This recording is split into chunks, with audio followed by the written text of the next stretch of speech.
ሴት ልጅ ከንግግር ጀምሮ መልካም ንግግር የሚናገርን ወንድ ልጅ ትወዳለች በሁሉም ሁኔታ ውስጥ።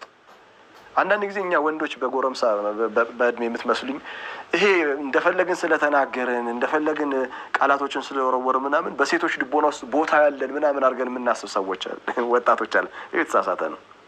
አንድ ቆንጆ መጽሐፍ ላይ ሳነብ ምን ይላል? words are the weakness of women ይላል። ቃላቶች መልካም ቃላቶች የሴቶች ድክመታቸው ነው ይላል። ድክመታቸው ነው የሚለው ምን ለማለት ነው? ሴት ልጅ የምትሸነፈው በመልካም ንግግር ነው። ለምን? ሴትነት በራሱ መልካምነት ስለሆነ ውስጡ ያለው መልካም ስለሆነ የምትነግራት መልካም ቃል ከሷ ውስጥ መልካምነት ጋር እንትን ነው ኢንተርኮኔክትድ ያደርጋል። ለዛ ነው አይታችኋል እናታችን ትልቅ ጥፋት አጥፍተንባት ምናምን እንመጣና እናታችን ጋር መልካም ቃላቶችን ስንናገር እናት ወዲያው እንትን ነው የምትለው፣ በቃ ልቧ ክፍት ነው የሚለው። ለምን? መልካም ንግግር ለሷ ድክመቷ ስለሆነ ነው። ድክመቷ